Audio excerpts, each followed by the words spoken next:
My son, in front of my ex-wife and her new husband, slammed his fist on the table of a five-star restaurant. He pointed right at my chest and screamed, "You are a loser, Dad. My mom's new husband isn't." The entire room froze. I didn't say a word. I didn't have to. As I calmly folded my cloth napkin, I wasn't feeling shame. I was calculating. They thought they were humiliating a poor, forgotten jazz musician. They had absolutely no idea they had just insulted the man who secretly paid for their cars, their apartment, and every dollar in their bank accounts. And I was about to turn off the tap. Before I tell you what happened next, let me know in the comments where you're listening to this story from. And if you have ever felt underestimated by your own family, hit that like button and subscribe, because my story is one you need to hear. My name is Augustus King, and I am 70 years old. The restaurant was the kind of place I've avoided my entire life. It was called La Veta, perched on the roof of the tallest high-rise in Atlanta. Everything was glass and dark wood, and the waiters moved like silent ghosts. The air smelled like money and truffle oil. I felt like a crow in a cage of peacocks. My tweed jacket was clean, my shoes were shined, but they weren't Gucci, they weren't Armani, they were just comfortable. I was only there because of my son Andre. He had called me 3 days earlier, his voice tight with that specific anxiety he gets when he's trying to impress someone. "Dad, they're in town. Serafina and Brad. They want to have dinner. All of us. Saturday. La Veta." Serafina, my ex-wife. She left me 10 years ago. She said I was boring. She said I was stuck playing my old music in my small house. She said she needed a life with more shine. She found that shine in Bradley Van Horn, a slick, fast-talking real estate developer with a smile as white and artificial as a strip mall. Across the table, they looked like a magazine advertisement. Serafina, who I remembered in faded jeans, was now draped in emerald green silk, heavy gold bracelets clanking on her wrist every time she reached for her wine. Brad, loud and suntanned, wore a watch so large and bright it practically blinded me. Next to them sat my son Andre and his wife Amber. Amber, who is white, was staring at Brad Van Horn like he was the second coming.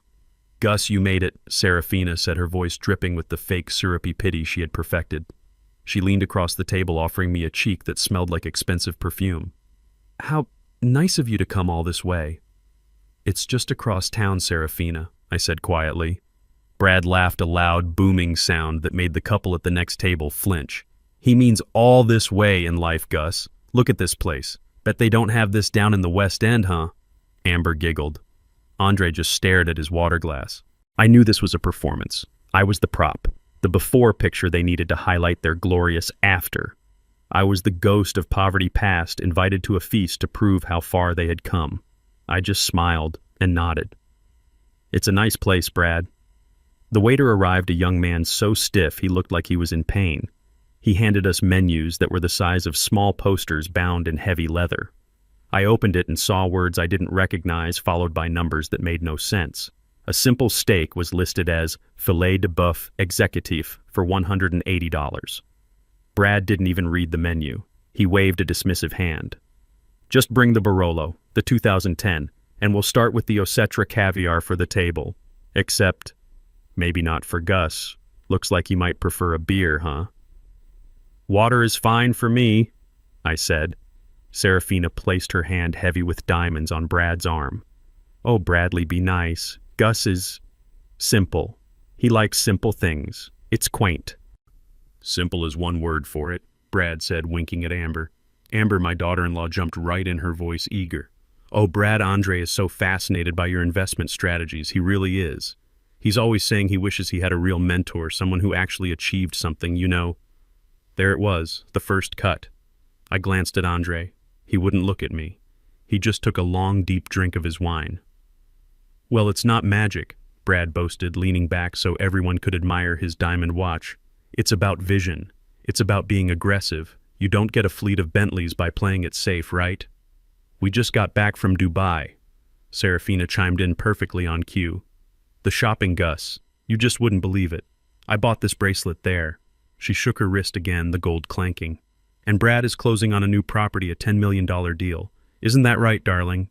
"Just a little something," Brad said, polishing his nails on his lapel. "You gotta keep moving. Stagnation is death. Right, Gus?" He was looking right at me. Stagnation. That was his word for me. The man who still lived in the same neighborhood, who still played the same music, who still wore the same old jacket. I didn't rise to the bait. I just sipped my water. My silence seemed to infuriate them more than an argument would have. It was like they needed me to be visibly impressed or visibly pathetic. My calm neutrality was ruining their performance. Serafina decided to change tactics, turning the full force of her toxic pity directly on me. "Gus, darling," she said, her voice softening into a purr I knew well. It was the voice she used just before she asked for something or just before she delivered a killing blow. "We were talking, Brad and I, and we are worried about you." "Worried about me, Serafina? I'm fine." "No, you're not," she insisted, shaking her head slowly. "You're still in that tiny, drafty house in the West End." "Andre told us. It's falling apart. The neighborhood isn't safe. You're 70 years old, Gus. You're all alone. It's sad." Amber nodded, her expression a perfect mask of fake concern. "She's right, Gus. Andre and I worry constantly. What if you fall? What if someone breaks in?" Brad leaned forward, steepling his fingers. "What Serafina is trying to say, Gus, is that it's time to be realistic. A man has to know when to accept he's at the end of his road. It's time to upgrade. We've been looking at some wonderful assisted living facilities, top-notch. They have nurses and activities." "I don't need a nurse, Brad," I said, my voice still even. This is when Andre snapped. He had been silent this whole time, his face getting redder with every glass of wine. He was trapped. He was trapped between the man he wanted to be, the man his wife and mother demanded he be, and the man he was. He looked at me, his father, and all he saw was an obstacle. "Dad, why do you have to be so damn difficult?" he said, his voice suddenly loud. "Andre," I said, trying to warn him. "No, I'm tired of this. I'm tired of being embarrassed," he hissed. "Embarrassed. Yes, embarrassed. Look at you. You look like you just crawled out from under a bridge. We're at Lavetta, Brad and Serafina flew in from Dubai, and you show up in that." He gestured wildly at my jacket. "These are my clothes, son." "They're a joke," he said, his voice rising. "Just like that stupid house, Serafina is right. It's a dump. We're trying to help you, and you're too proud and stubborn to accept it. You're too stuck in the past. Don't you get it? No one cares about your old jazz music anymore. It's over." I tried to de-escalate. I tried to find my son under all that rage. "Andre, let's talk about this later. How is that new project at work coming along?" That was the final match on the gasoline. Andre stood up so fast his chair screeched on the marble floor. The entire restaurant, all the quiet conversations, all the clinking forks, stopped. Dead silence. He slammed both hands on the table. Glasses jumped. Water spilled. "Work!" he screamed. His face was contorted purple with a rage that wasn't just about tonight. It was about his whole life. "How can I focus on work? How can I get promoted? Don't you understand? I have to work twice as hard as everyone else just to overcome where I came from, just to prove I'm not you." He was breathing hard, pointing at Brad, who was watching this with a detached, amused smirk. "Look at him," Andre shouted, his voice cracking. "Look at Brad. He's respected. He makes things happen. He just closed a $10 million deal. He's a winner. He knows how to live." Then he turned that trembling finger on me. "And you," he spat. The entire room was holding its breath. "You're a loser. You've always been a loser. That's why Mom left you. That's why I'm stuck. You are a loser." "Dad, my mom's new husband isn't—" The words echoed in the sudden absolute silence. Andre stood there, panting, his chest heaving. Amber was looking at him with shining, proud eyes. Serafina and Brad shared a look of pure, smug victory. This was the moment they had been waiting for, the complete and total humiliation of Augustus King. I looked at my son, the boy I taught how to play the trumpet, the boy whose college tuition I paid for, the boy I had loved unconditionally for 40 years, and I saw a stranger. I didn't feel anger. I didn't feel shame. I felt a profound stillness, a cold, clear, and terrible calm. I didn't say a word. While everyone stared, I slowly, methodically picked up my heavy cloth napkin. I folded it once. Then I folded it again, making a perfect square. I placed it gently on the table next to my plate of untouched $180 steak. I pushed my chair back, the legs making a soft, polite sound on the floor. I stood up. I adjusted my old tweed jacket, straightening the lapels. I looked at Brad. I looked at Serafina. I looked at Amber. And then I looked at my son. He was still standing, his eyes wide, waiting for me to yell, to cry, to break. I just held his gaze for a long second. Then I turned my back on all of them. I walked away. I didn't rush. I walked with my head held high past the tables of silent diners, past the horrified waiters, through the enormous glass doors and out into the cool Atlanta night. As the doors closed behind me, I heard it. It wasn't Andre's voice. It wasn't Brad's. It was Serafina's. A sharp, triumphant, dismissive laugh that cut through the silence. They thought they had won. They thought they had finally broken me. They had no idea what I was about to do. I didn't look back. I didn't need to. The echo of Serafina's sharp, triumphant laugh followed me through the restaurant's heavy glass doors.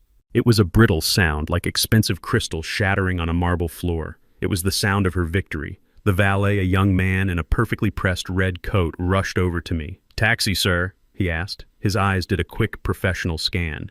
He took in my old tweed jacket, my simple leather shoes, and the deep lines on my face. Then his gaze flickered back toward the glowing warmth of the restaurant, a place where entrees cost more than my entire outfit.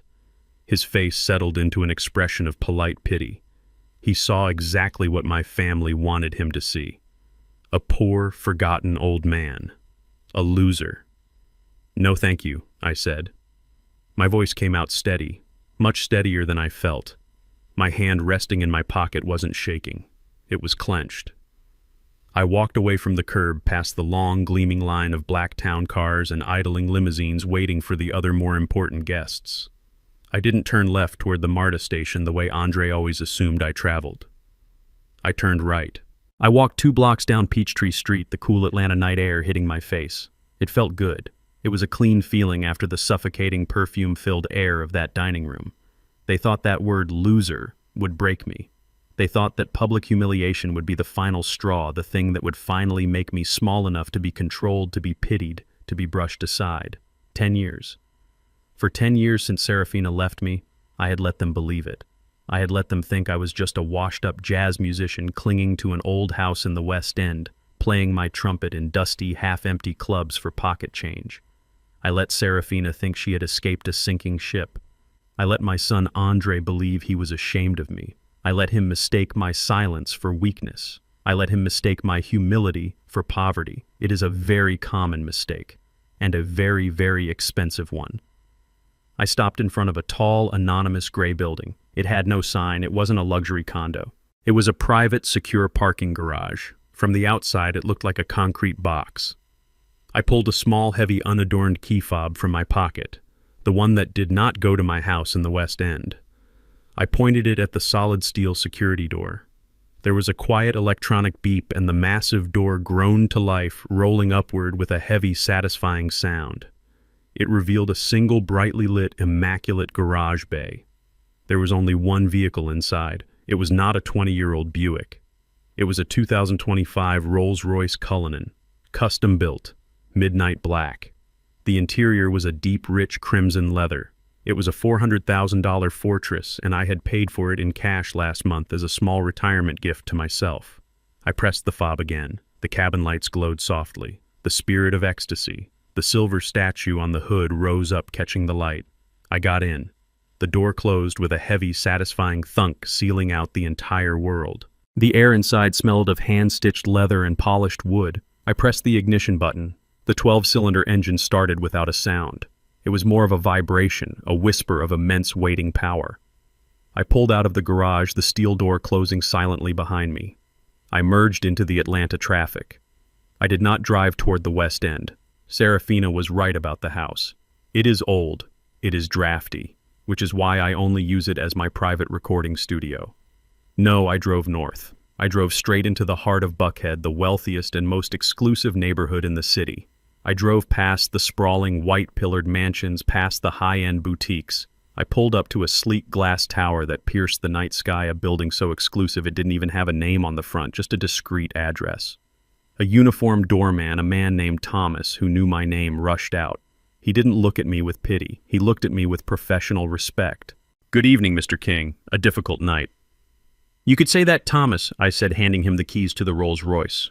I walked across the silent, cavernous lobby. It was decorated with art that was worth more than Brad Van Horn's entire net worth, though he would never know it. I walked to the private elevator at the back. I used my personal security key. The elevator didn't have buttons for other floors. It just had one. The top. The doors opened silently directly into my home. A 3,000 square foot full-floor penthouse. The floor-to-ceiling windows wrapped around the entire apartment, and the lights of the Atlanta skyline glittered below me like a carpet of shattered diamonds. My Fazioli grand piano sat in the far corner, its black lacquer reflecting the city lights. This was my home. This was the life the loser lived. My son, my foolish, arrogant son, and my greedy ex-wife. They had no idea. They had been dining out on my perceived failure for a decade, never once stopping to ask a single real question. And now they had finally crossed the line. I walked over to my desk, sat down in my leather chair, and looked at the city.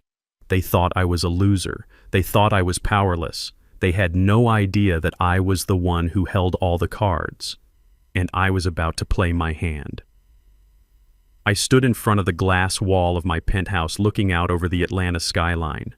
The city lights glittered below like a carpet of diamonds. They were silent, beautiful, and cold. Down there in that overpriced restaurant, my son and my ex-wife were probably ordering another $200 bottle of wine. They were laughing. Laughing at me, laughing at the loser dad who had just walked out too pathetic to even defend himself. My son's voice echoed in the perfect silence of my home. Loser. He spat the word like it was poison. And perhaps it was. But it wasn't my poison. It was his. I walked over to the Fazioli grand piano that sat in the corner, its black lacquer reflecting the city lights like a dark mirror.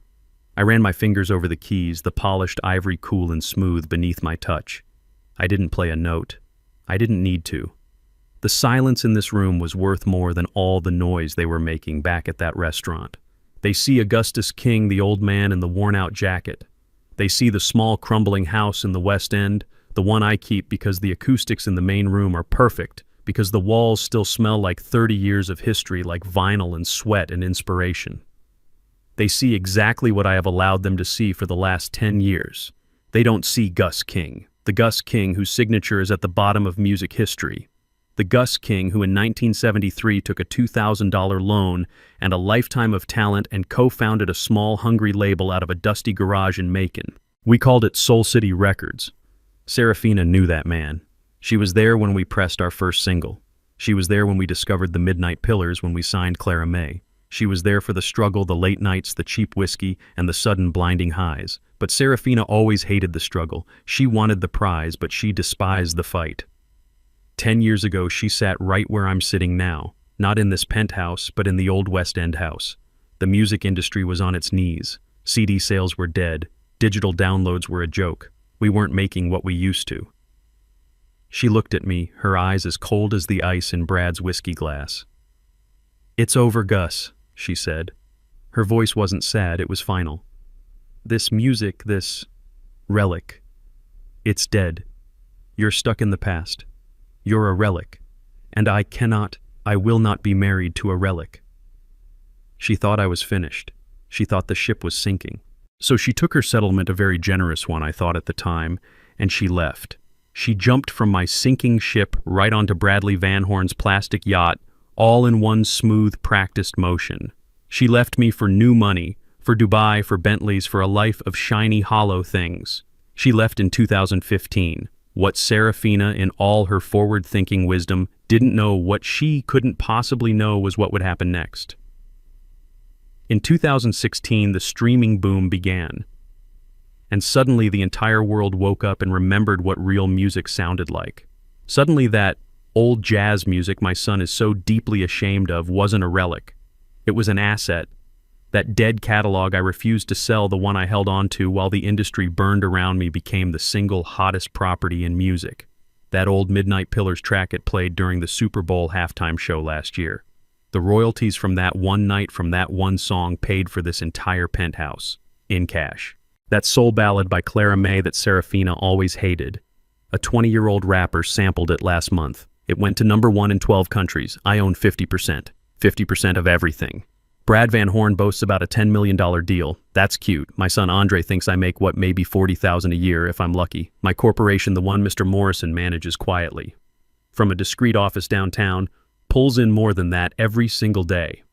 Before I even get out of bed, every time someone in Tokyo clicks play on a Soul City classic, I get paid. Every time a kid in London uses one of my bass lines in a TikTok video, I get paid. Every time a Hollywood blockbuster needs a classic sound to feel authentic, they call me. And they pay. Serafina divorced a relic. She had absolutely no idea she was divorcing the king. I walked over to my desk. I picked up a small framed photo. It was Andre, maybe 10 years old, holding his first trumpet. My trumpet. His smile was wide and genuine, filling his whole face. He hadn't learned to be ashamed of me yet. He hadn't learned to measure a man's worth by his watch. I kept it all a secret.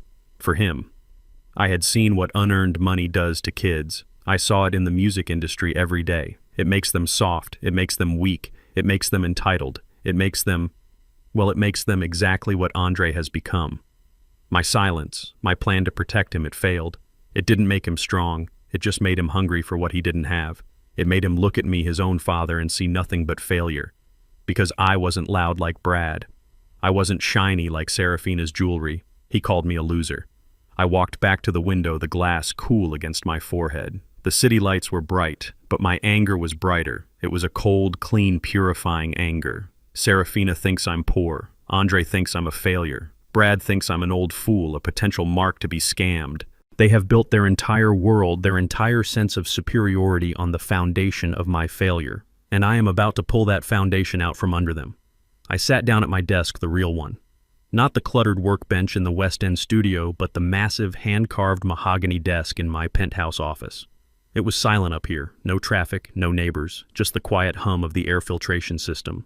My plan had been so simple, so pure, I thought. When Andre was a boy, I gave him everything I never had. Music lessons, books, a safe home. But as he grew, I saw a weakness in him. He had his mother's eyes and her appetite. He loved the idea of success, but he seemed allergic to the work that came with it. He wanted the applause without the practice. So when Serafina left, I made a choice. I would not be the rich father who handed his son a life on a silver platter. No. I would let him believe the lie. I would let him believe his mother left me because I was a failure. I would let him think I was just a poor, struggling musician. I wanted him to fight. I wanted him to build his own life. I wanted him to become a man on his own terms, forged in his own fire, not coasting on the dying embers of mine. I wanted him to be better than me. I wanted him to earn his success so that no one, not even a woman like his mother, could ever make him feel small. What a fool I was. A romantic, sentimental fool. I didn't forge a man. I just gave him an excuse. My failure became his crutch. It became the reason he couldn't succeed, the anchor he could blame for all his own shortcomings. He called me a loser. The bitter irony is that on some level he was right. Because my son Andre King at 40 years old is a complete and total failure. And the only reason he doesn't know it, the only reason he can sit in a 5-star restaurant next to his shiny new stepfather and call me a loser is because I, the loser, have been secretly funding his entire pathetic life. He thinks I live in that tiny West End house. He has no idea who really owns the luxury high-rise condo he lives in. He has no idea who really pays the $2,500 a month homeowners association fee. He thinks he got a great deal on his lease. He doesn't know that the leasing company is a shell corporation owned by Soul City Records. He's been living in my property for 5 years rent-free and calls it making it. He thinks that gleaming white BMW M5 in his parking spot is a sign of his success as a junior marketing consultant. He has no idea that the car is leased by my corporation under my name. He thinks the low monthly payment is because of his great credit. He doesn't know it's because the payment is just an internal transfer in my accounting books. And the worst part, the part that makes my stomach turn with a sickness I can't even name. The trust fund. About 5 years ago, Andre came to me not here in the penthouse but at the West End studio.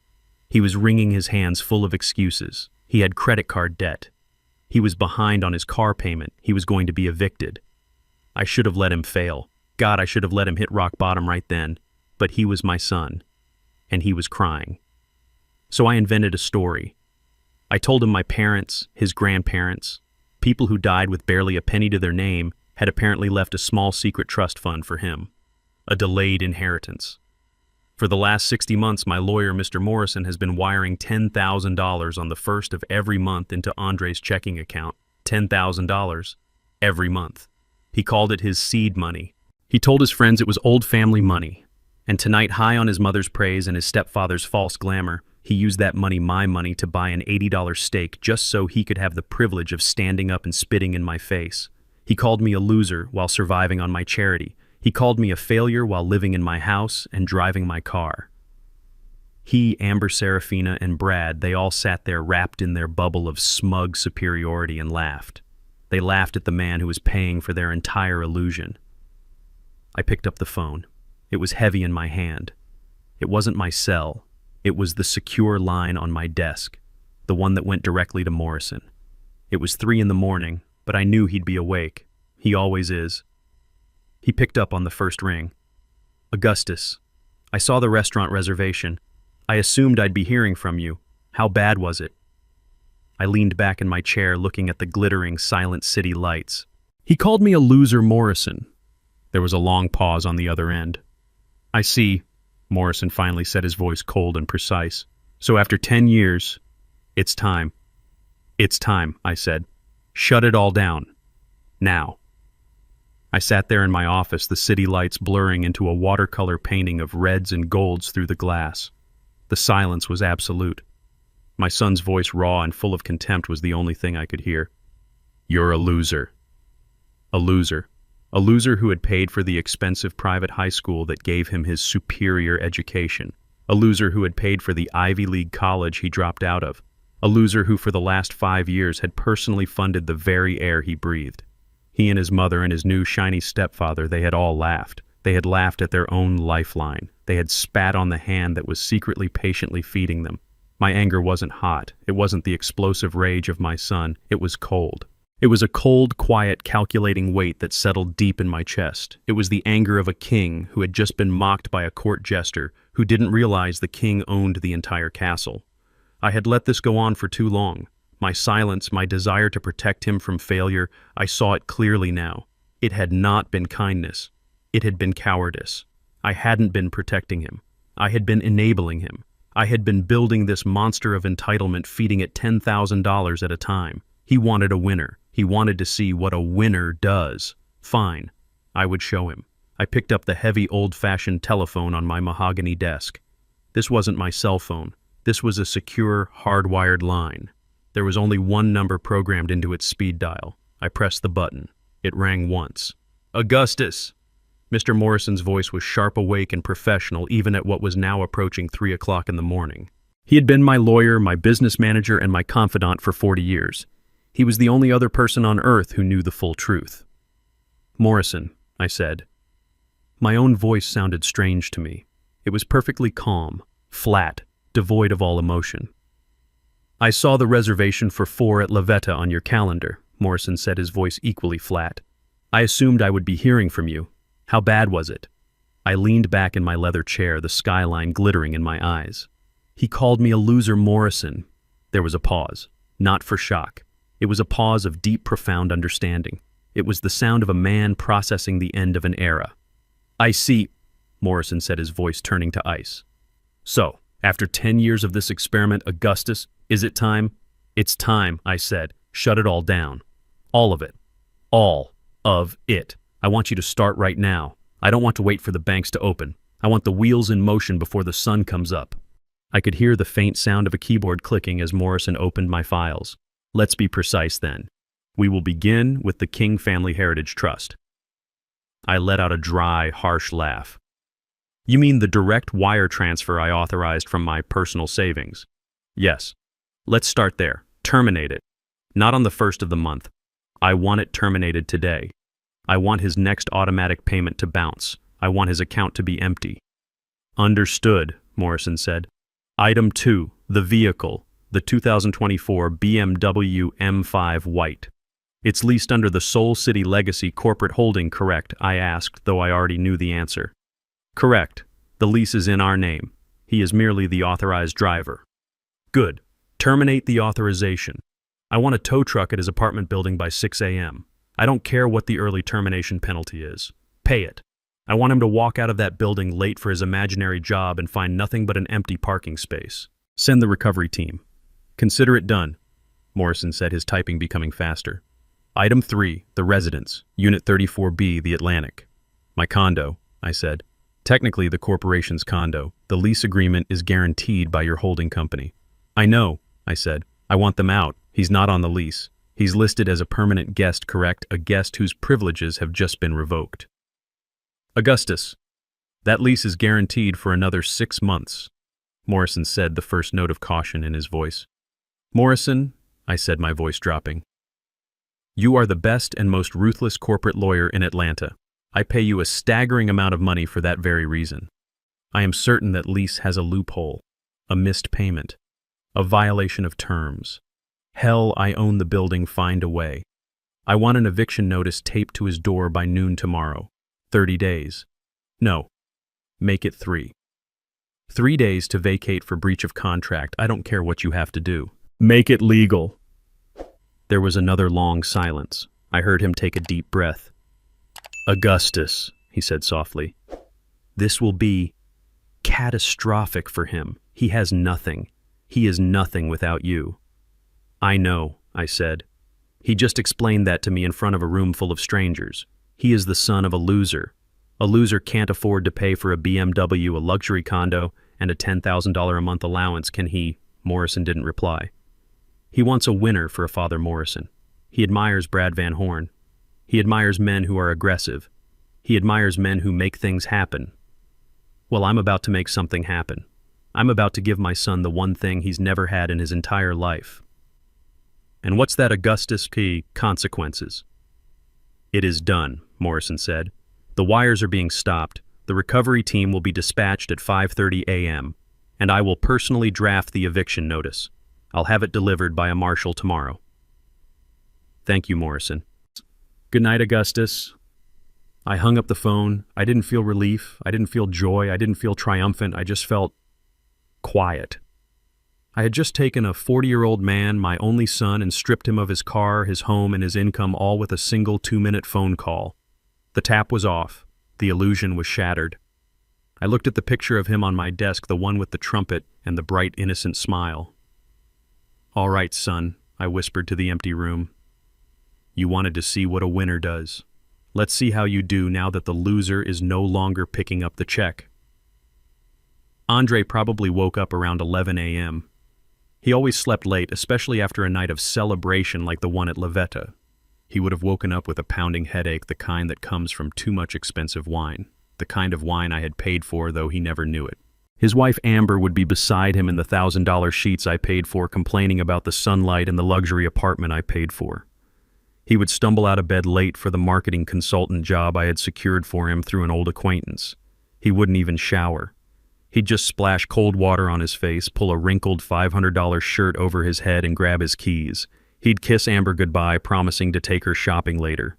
A promise he fully intended to keep using my money. I can picture him perfectly. Taking the express elevator down to the private heated garage.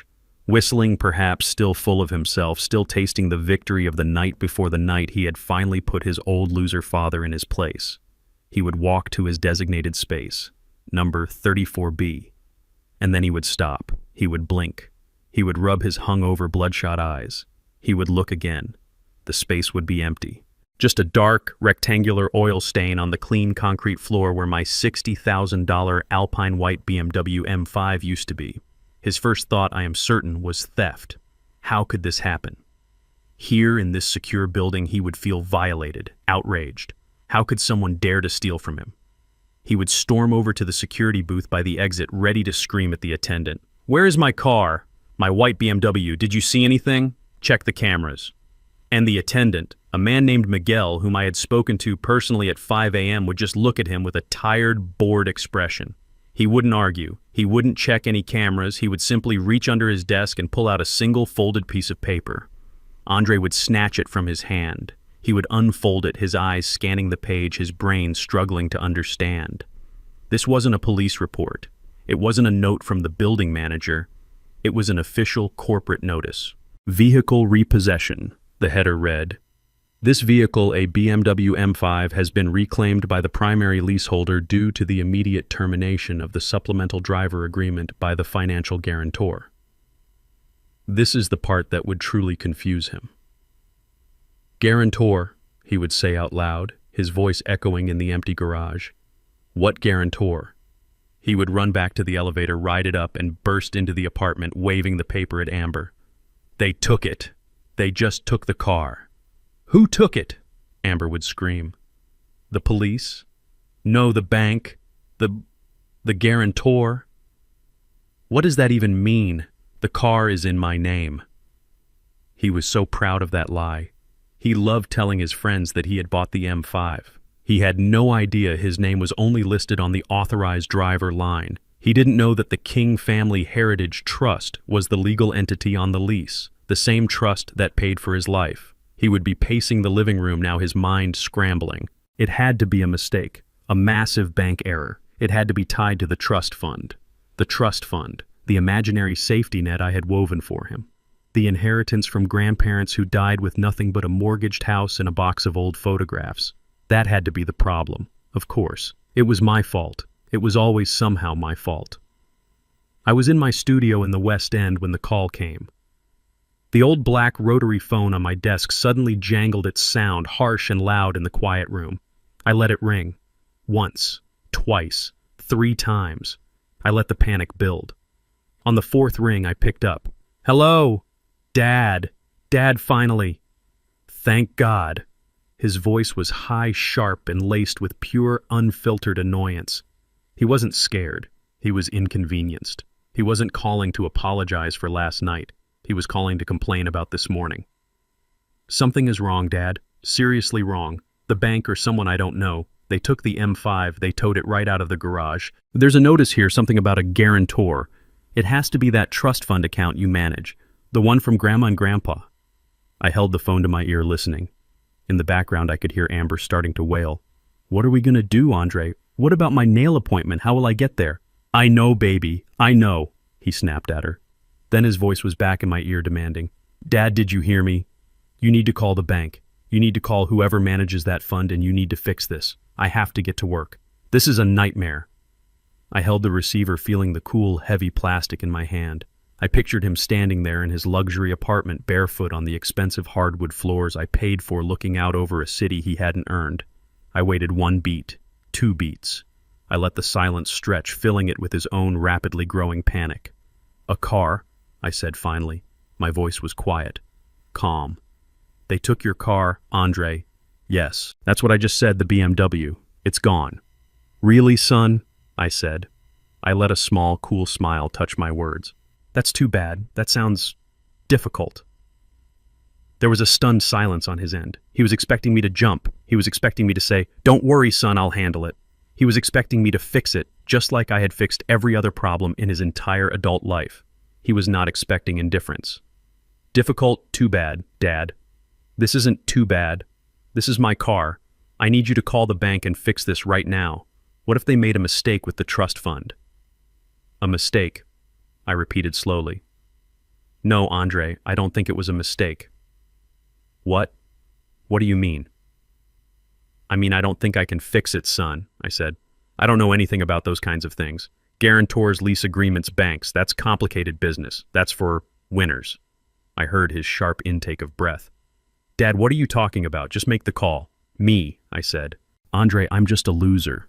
You explained that very clearly last night in front of everyone. A loser can't handle high-end car financing. You need someone aggressive. You need someone who knows how to make things happen. Dad, this isn't funny. Stop playing games. I think you should call Brad, I said, and my voice was as cold and sharp as a razor. He's the winner. He closes $10 million deals. I am sure a man like that can get your car back in a heartbeat. Dad, wait. I pressed the receiver down, cutting off his panicked plea. I hung up the phone. I stood there in the quiet of my studio, the smell of old wood dust and sheet music all around me. I pictured my son in that cold, empty garage holding a useless phone, his face pale with confusion and a new, unfamiliar feeling. Fear. The first thread was cut. The car was gone. Tomorrow, the money. The day after that, the house. The game had just begun. If the loss of the car was the appetizer, then today was the main course. I knew my son. The car was a blow to his ego. But the money, the $10,000 that appeared in his account every month like magic, that was his oxygen. That was the fuel for his entire illusion of a life. And I had just cut the line. I sat in my penthouse sipping my first cup of strong black coffee. It was 10 a.m. I imagined Andre was still asleep, hungover from the stress of the previous day, oblivious to the fact that his real problems were just beginning. But I knew Amber wasn't asleep. Amber lived for two things: appearances and spending money. My money. The loss of the M5 would have felt like a personal attack on her status. She would need to fix it. She would need to go out and buy something to make herself feel better, to prove to the world and to herself that they were still on top. I could picture her clear as day. She would have put on her most expensive yoga outfit, the one she never actually did yoga in, and ordered a car service, annoyed at the inconvenience. She would have gone to Phipps Plaza, the temple of high-end Atlanta shopping. She would be at Saks, or maybe Neiman Marcus. She would have been there for an hour, demanding the attention of a personal shopper. She'd have an armful of designer clothes, a new handbag, maybe some shoes. She'd be at the private checkout counter sipping complimentary champagne, talking loudly about how stressful it was when the family office made a clerical error with their vehicles. And then she would hand over the Platinum American Express, the one linked directly to the trust, the one I paid the bill for every month. The sales associate, a woman with a polite, painted-on smile, would swipe the card. There would be a pause. The associate would smile a little tighter this time and swipe it again. The small screen would flash the same word: declined. "That's impossible," Amber would snap, her voice suddenly sharp. "Your machine must be broken. Try it again." "I apologize, ma'am," the associate would say, her politeness now a weapon. "I've run it twice. Perhaps you have another form of payment." Amber, her face flushing a deep, ugly red, would dig in her expensive purse. The other shoppers in the private lounge would be pretending not to watch, which meant they were watching every second. She would throw down a different card, a Visa signature, also linked to the trust. "Try this one." The associate would swipe it. "I'm sorry, ma'am. Declined." "What is going on?" Amber would be hissing now. She'd be looking around, her eyes narrowing. She would grab her debit card, the one linked directly to the $10,000 monthly deposit. "Fine, just use this. It's cash." The associate would run the debit card. The machine would pause, connecting to the bank. And then the final humiliating word: declined. Insufficient funds. Amber would freeze. This was not possible. That account always had money. "Ma'am," the sales associate would say, her voice now dripping with cold condescension, "the total is $3,400. Will you be paying, or shall I return these items to the floor?" I smiled as I pictured her walking out of that store empty-handed, her face burning with a humiliation that a leased BMW could never buy. She would get back in her hired car, and she would call her husband, and she would be screaming. The sound of my other phone, the cheap burner phone I used only for my family, would have shattered the silence of Andre's apartment. He would snatch it up. "Amber, what's wrong?" And then the flood. "What's wrong? Andre, what's wrong? All the cards. They're declined. Saks, Neiman's, even the debit card. Insufficient funds. What did you do? You said the trust paid for everything. You said we were fine." Andre would feel the blood drain from his face. The car was a problem. This was an apocalypse. "Calm down," he'd yell back. "It's the trust. It has to be that stupid bank. They must have frozen the account over the car. I'll fix it." He would hang up on her, his hands shaking. He would grab his laptop, his hands slipping on the keyboard. He would log into the private banking portal, the one Mr. Morrison had set up for him all those years ago. He would be staring at the main summary page. His eyes would scan for the scheduled transfer. King Family Heritage Trust, monthly dispersal $10,000. It wasn't there. He would click on his checking account. The account that should have had at minimum $10,000 in it, plus whatever was left from last month. He would stare at the balance. Current available balance, $14.32. He would refresh the page. $14.32. He would refresh it again, and again, and again. The number wouldn't change. The money was not late. The money was gone. The $10,000 had not arrived. The car was not a mistake. The cards were not an error. This was real. He would grab his phone, his fingers trembling so badly he could barely dial the number for the bank, the number he had on speed dial for his private wealth manager. King Private Bank, how may I help you? This is Andre King, he'd say, trying to sound important, trying to sound like a man who hadn't just seen his entire life evaporate. I'm calling about the King Family Heritage Trust. My monthly deposit, my $10,000 deposit, it didn't arrive. There's been a massive error. The banker on the other end would be a polite, cold young woman. I knew her. Morrison had hired her specifically for this account. She was reading from a script. One moment, Mr. King. Let me pull up your file. A pause, the click of a keyboard. Ah, yes, I see your file right here, Andre King. Well, Andre would demand, where's my money? Sir, the banker would say, her voice perfectly neutral. There appears to be no error. Our records show that yesterday, November 6th, we received a directive from the sole administrator and trustee of the fund. A directive? What directive? What are you talking about? The directive, sir, was to terminate the trust. As of yesterday, the King Family Heritage Trust has been formally and permanently dissolved. Andre would stop breathing. Dissolved? What do you mean dissolved? You can't dissolve it. That's my money. That's my inheritance. According to our records, sir, the banker would continue, her voice like ice. It was never your money. It was a discretionary fund, and the grantor's discretion has ended.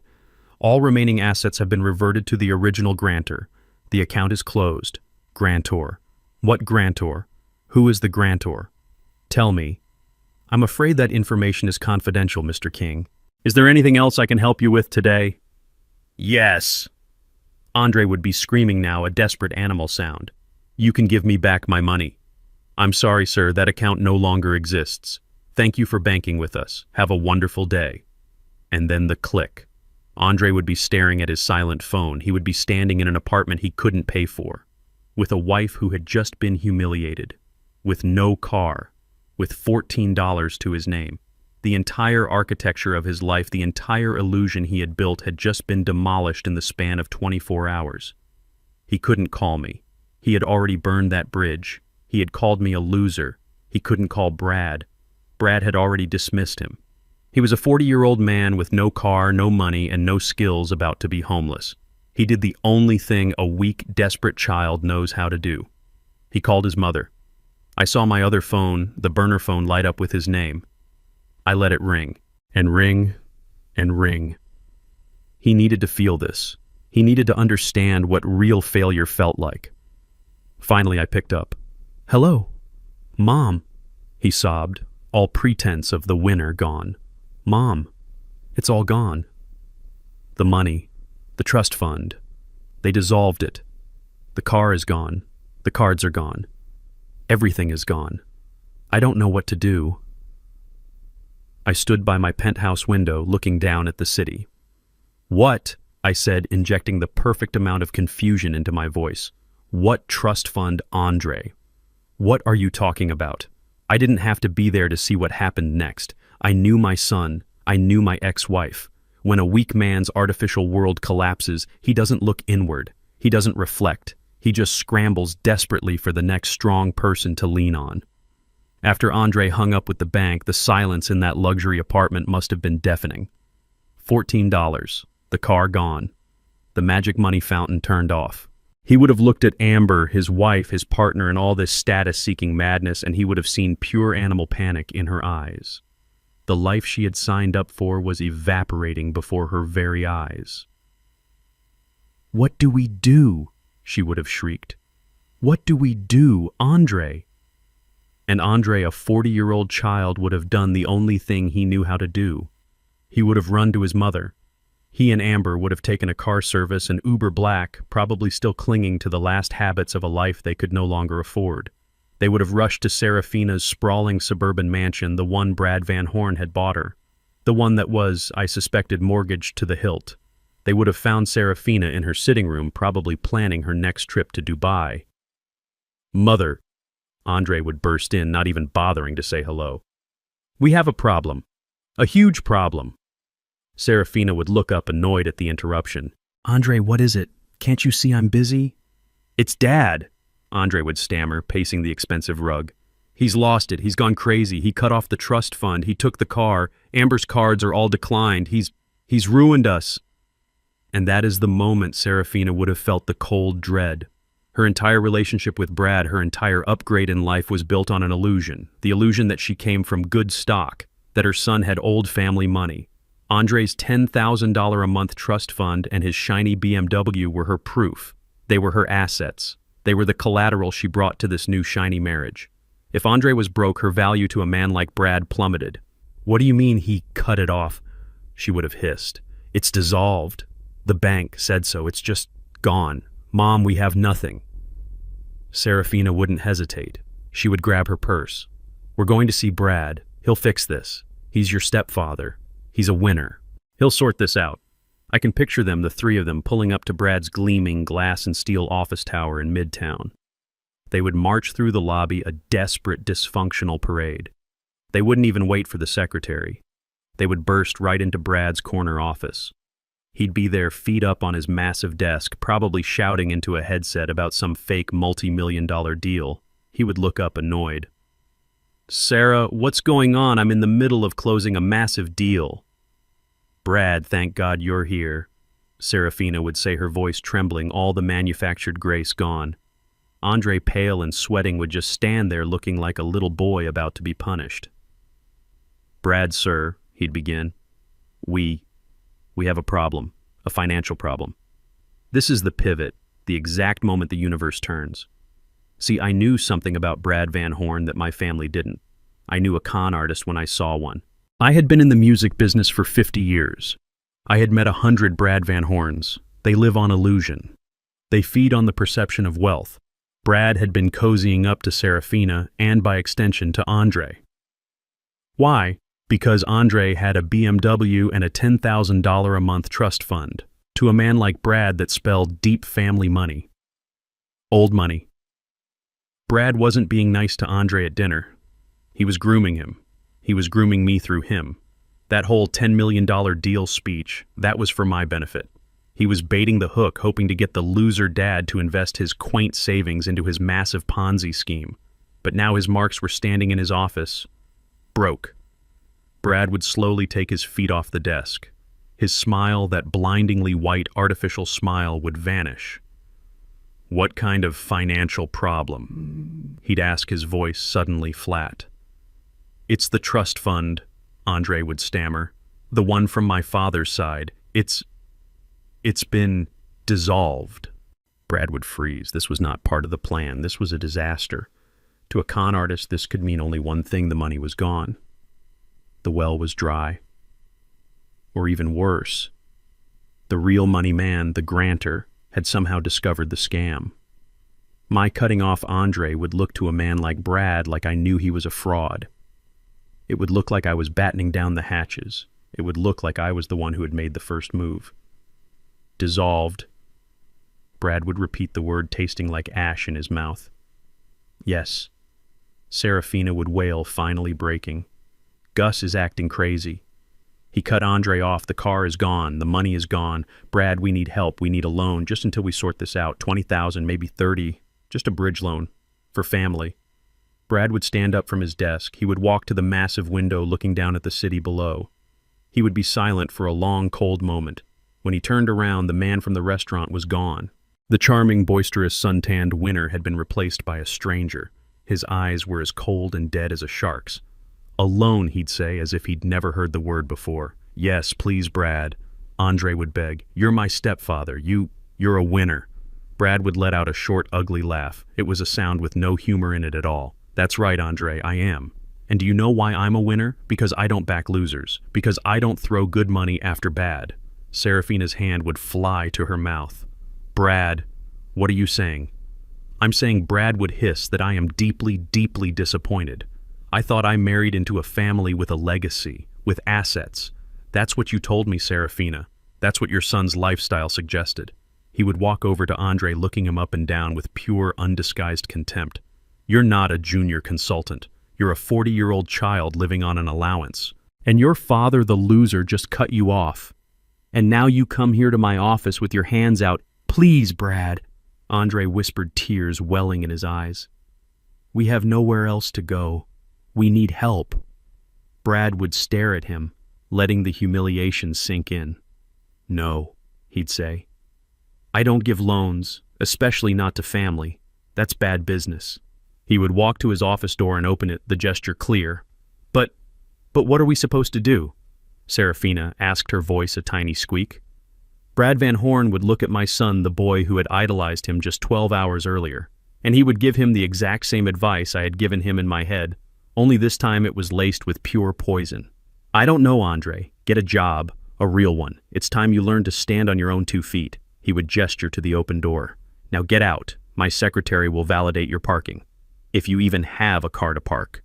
And they would be forced to walk out past the secretary, who was trying not to smile past the other executives in the hall. They had been publicly humiliated at the restaurant, but this was different. This was worse.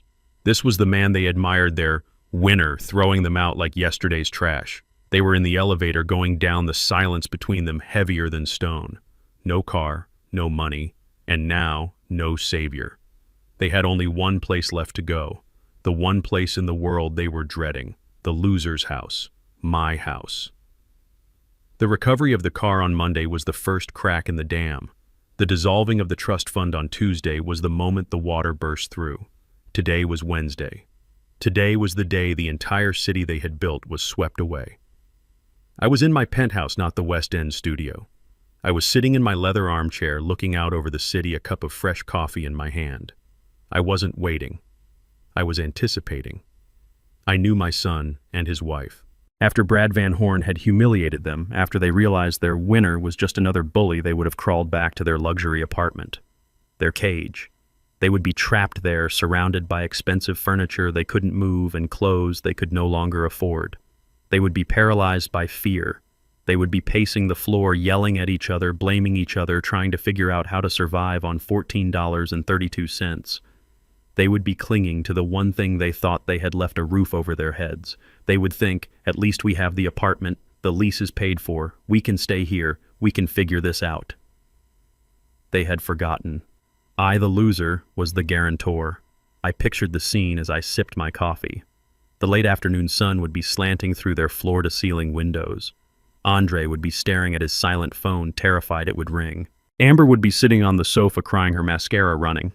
And then the sound. The ping of a new email arriving in Andre's laptop. He would jump, hoping it was the bank, hoping it was an apology, a mistake. He would open his laptop. The email was not from the bank. It was from Atlantic High-Rise Management. The subject line would hit him first. Urgent notice of immediate lease termination and demand to vacate. His hands would be shaking as he clicked it. Dear Mr. King, he would read aloud, his voice trembling. Please be advised that as of 9 a.m. this morning, the corporate guarantor for your lease, Soul City Legacy Holdings, has been dissolved. Amber's crying would stop. What? What does that mean? Andre would keep reading, his voice cracking. This action constitutes a material breach of your lease agreement per Section 14B. Failure to maintain an active guarantor. As such, your tenancy is hereby terminated effective immediately. You and all other occupants have 72 hours to vacate the premises. Amber would let out a sound, not a cry, a shriek, a raw animal sound of pure primal terror. 72 hours, Andre, 72 hours. The email would continue. Please be advised that your access fobs will be deactivated this Friday, November 10th at 5 p.m. Any personal property remaining after this time will be considered abandoned. We are sorry for any inconvenience this may cause. Andre would just stare at the screen. The car was gone. The $10,000 a month was gone. His credit was shot, and now the roof over his head was gone.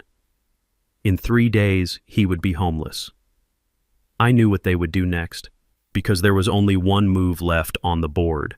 They had no money for a hotel. Serafina had clearly abandoned them to deal with her own crisis with Brad. They had no car. They had $14. They would have to use that money for a single taxi ride, a ride of shame. They would have to leave the shimmering glass towers of Buckhead and travel south. They would travel to the one place they despised, the one place they had mocked, the one place they thought was beneath them. They would have to go to the loser's house. I was there. I had been waiting in my West End studio all afternoon, the door locked. I sat in my old armchair, my trumpet on its stand beside me. The house was quiet. At 4:30 p.m. I heard a car door slam, not a luxury European car door with its heavy, satisfying thunk, It was the thin, rattling slam of a Toyota Prius taxi. I heard footsteps running up the broken walkway, and then the pounding began. It wasn't a knock. It was a desperate, frantic, angry banging. "Dad! Dad, open the door! I know you're in there! Open the door, damn it!" I heard Amber's voice hysterical. "Andre, break it down! He has to let us in! He can't do this!" The pounding continued. "Dad, please, we have nowhere to go! Please open the door!" I let them bang, I let them yell, I let them feel the desperation that they had planned to inflict on me. I let them feel what it was like to be old and poor and locked out. After a full minute, when the banging had turned into frantic weeping pleas, I put down my coffee mug. I stood up. I walked slowly to the door. I turned the deadbolt. The click was loud in the silence. I opened the door. They stood there on my crumbling porch, and they looked pathetic. Andre's expensive suit was wrinkled, stained with something. His face was pale, unshaven, and streaked with tears of rage. Amber was beside him, her beautiful hair a mess, her designer dress looking like a costume, her mascara running in black rivers down her cheeks. They looked like what they were. Frauds. The moment he saw me, Andre's anger dissolved into a desperate plea. "Dad, thank God you have to help us. You have to—" He tried to push past me into the house, but I didn't move. I stood in the doorway blocking him. "Help you with what, Andre—" "The apartment," he cried. They're kicking us out. They're evicting us. We have 3 days. 3 days, Dad. It's all a mistake. It has to be. You have to call them. You have to guarantee the lease." Amber pushed forward, her face a mask of desperation. "He's right, Gus. You have to co-sign for us. You have to call the bank or give us money for a new place. You can't let us be homeless." I looked at them. My son, my daughter-in-law, the 2 people who had sat in splendor just a few nights ago watching me be humiliated. I looked at Andre. "Co-sign, Andre. You want me to co-sign?" "Yes, please, whatever it takes." I let the silence hang in the air. I looked him dead in the eye. "Co-sign with what, son?" Andre blinked. What do you mean?" My voice was cold. It was quiet. It held all the power in the world. "I mean, what am I supposed to co-sign with the pension of a washed-up jazz musician, the savings of a man who lives in a crumbling house in the West End?" I took a step forward and he flinched. "You told me in front of everyone that I was a loser. A loser can't guarantee a luxury apartment in Buckhead, Andre. A loser doesn't have the credit to co-sign for anything. My word means nothing. I'm a failure, remember?" The color drained from his face. He understood. This was not a mistake. This was not an accident. This was a choice. My choice. "Dad," he whispered, the word choked. "No. You did this." "I did nothing," I said, my voice sharp. "I simply stopped paying for your life. It turns out your entire life was built on the foundation of the very loser you despise." "But what about Brad?" Amber stammered. "He's the winner. You said to call him." "I did," Andre whispered, his voice hollow. "He won't help us." "That's a real shame," I said. I looked past them at the taxi waiting at the curb, the meter running. "It seems you're on your own. You 2 winners. Dad, no!" Andre lunged, grabbing my shirt. "You can't do this. You can't. I'm your son. You owe me. You can't just throw us out on the street." I looked down at his hand on my shirt. I didn't move. "Owe you," I said, my voice dangerously soft. "I owed you love. I owed you a home when you were a child. I owed you an education. I paid all those debts, Andre. The rest, this life you built, this was all a bonus, and you just spat on it." I calmly peeled his fingers off my shirt. "But where will we go?" Amber wailed. "We have no money. We have nowhere." I looked at her, my face like stone. "I don't know, Amber, but you will have to figure it out, just like real grown-ups do." I stepped back into my house. "Dad, please." Andre screamed, his voice breaking into a sob. "Don't do this. I'm sorry. Okay, I'm sorry." "I'm sorry too, Andre," I said. "I'm sorry it took me 70 years to finally teach you a lesson." And with that, I closed the solid oak door. I didn't slam it. I closed it with a quiet final click. I turned the deadbolt. The sound was loud in the small, quiet house. On the other side of the door, the pounding began again. But this time it wasn't angry. It was the desperate, hopeless, terrified sound of 2 people who had just realized the game was over. and they had lost. I walked away from the door into my studio and picked up my trumpet. It was quiet for a week. 7 days. I spent that time in my penthouse. I played my Fazioli piano. The notes hung in the air, clean and clear, echoing in the high-ceilinged room. I drank my coffee strong and black. I read the financial reports Mr. Morrison sent over. Soul City Records had just finalized a new streaming deal that was worth 8 figures. I slept well for the first time in a long time. Down in the city, I knew my son's life was systematically disintegrating. Monday was the car, Tuesday was the money, Wednesday was the apartment. Andre and Amber were at this very moment homeless, carless, and had exactly $14 to their name. I imagined they had crawled to Serafina. I imagined the three of them were holed up in Brad Van Horn's gaudy mansion, blaming me, cursing me, trying to figure out how to get a lawyer with no money. I imagined they were a little knot of vipers turning on each other, their world shrinking. I didn't care. I had cut the cord. It was done. It was Saturday night, exactly 1 week after that dinner at Lavetta. I was in my study, a glass of bourbon neat in my hand. I was looking out over the Atlanta skyline, the lights glittering like a sea of fallen stars. I was at peace. Then the burner phone rang. The cheap plastic phone I kept only for them. It vibrated violently on the polished mahogany of my desk, an ugly, demanding, desperate sound in my quiet sanctuary. I looked at the screen. The name flashing was Serafina. My first instinct was to ignore it. What was there to say I had made my statement? But the ringing didn't stop. It was frantic. 1 ring, 2, 3, 10, 12. She wasn't just calling, she was panicked. A cold knot of curiosity, sharp and sudden, tightened in my stomach. This wasn't an angry call. This was a call for help. I let it ring 5 more times. Then I slowly picked up the receiver. Hello, Serafina? I was expecting her voice.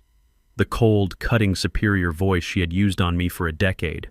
I was expecting threats. I was expecting her to call me a monster for what I had done to her son. What I heard was not a voice I recognized. It was a sound. A raw, ragged, gulping sound like an animal caught in a trap. It was the sound of a person whose entire world had just been torn out from under them. Gus, is that you? Oh my God, Gus. You picked up. You have to help me. You have to help me. I stood up from my chair. I stood very, very still. This was not the script. This was something new. This was something terrible. Serafina, I said, my voice calm and low. Slow down. You're hysterical. Help you with what? He's gone, she shrieked, and the sound was so high and thin it barely sounded human. He's gone, Gus. He's just gone. I frowned. Who's gone, Andre? Is Andre all right? No, not Andre. Brad. He's gone, Gus. He disappeared. What are you talking about? I said, gripping the phone. He's a grown man. He probably went on a business trip. He's a winner. Remember winners travel. No, she screamed. And this time it was a scream of pure, undiluted terror that made the hair on my arms stand up. You don't understand. The police are here. The police are in my house right now. They're walking through my living room. They're asking me questions, Gus. They're asking me questions I can't answer. My blood went cold. This was not my plan. My plan was to teach my son a lesson, to cut them off, to let them taste the real world. This was something else entirely. Serafina, I said, and my voice was sharp now, the voice of a man who runs a multi-million-dollar corporation. Stop crying and focus. Tell me exactly what happened. Why are the police at your house? I woke up this morning, she sobbed, her words tumbling out. He wasn't here. I thought he'd gone for a run, but his car was gone. His clothes from the closet, all his suitcases, gone. He just left me. So he left you, I said. That's not a matter for the police. That's a matter for a divorce lawyer. You're not listening, she wailed. The bank called, and then another bank, and then the police showed up an hour ago. It wasn't just his clothes, Gus. The accounts. They're empty. Everything my accounts. The house. The house, I said. The mortgage, Gus. He told me the house was paid for in cash. He told me it was a gift. It was a lie. The bank called. We're 6 months behind. They're foreclosing. They're taking the house. I closed my eyes. I saw it. I saw the whole house of cards, the flashy watch, the leased Bentley, the vague talk of $10 million deals. Brad Van Horn. The winner. And the police, I pressed my voice low. Why are they there, Serafina? Her voice dropped to a terrified whisper. I could barely hear her. It's not just the mortgage. It's his investors. The police said, oh God, Gus. They said he wasn't an investor. They said he was running a Ponzi scheme. They said he was a con artist and that I was his partner. Of course. It was so simple, so ugly, so perfectly horribly obvious. My ex-wife, in her desperate, blinding quest for shine, had married a common criminal, a fraud. They said, she was choking on her sobs now, they said his name, his real name isn't even Brad Van Horn. It's some other name. He's wanted in 3 states. And Gus, all the money you gave me in the divorce, the money I had, it's all gone. He took every penny. He drained the accounts. He left me with nothing but this house that isn't even mine and a dozen angry investors who think I stole their money. He ruined me. Gus, he ruined me. She was wailing now, the full crushing weight of her reality finally breaking her. I was silent. I was processing. I was connecting the dots, my small, quiet act of cutting off my son. It had been the stray butterfly wing that started a hurricane. Serafina, I said, why did he leave now? I don't know, she shrieked. He was fine yesterday. He was talking about his big deal. Wait. I heard her stop. I heard her sharp, sudden intake of breath. Oh my God, she whispered. Oh my God, you. Me, I said, playing dumb. It was you, she screamed. He was fine until Andre came here.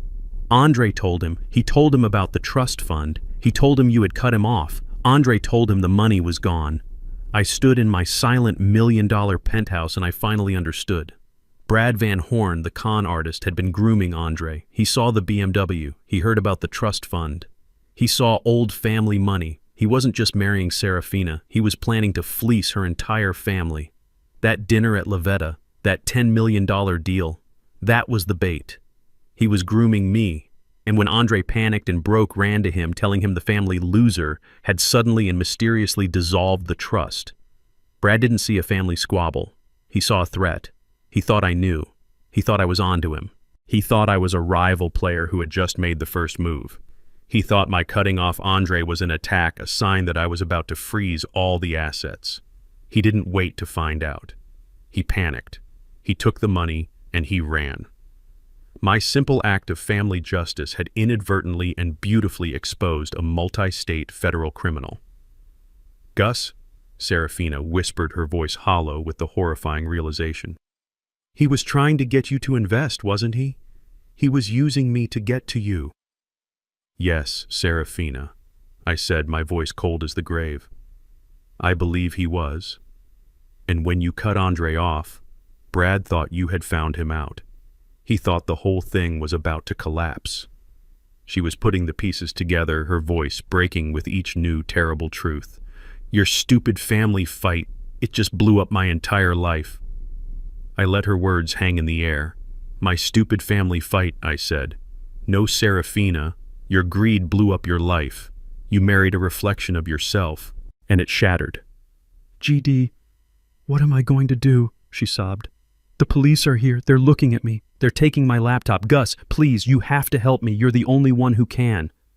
You have to tell them. You have to pay them. Pay them. The investors or my bail. Gus, please, for Andre, for what we used to have. I stood there looking at the city lights. I thought about her laugh in the restaurant. I thought about her calling me a relic.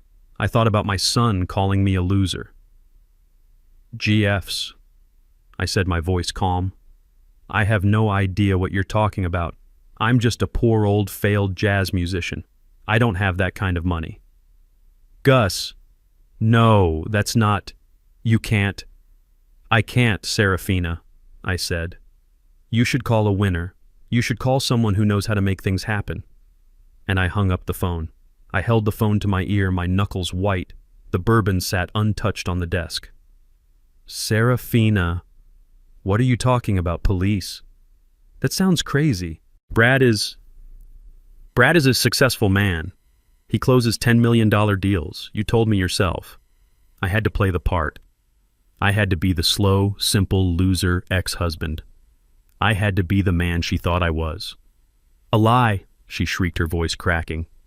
It was all a lie, Gus. Don't you understand? He's a con man, a fraud, a what did they call it? A Ponzi scheme.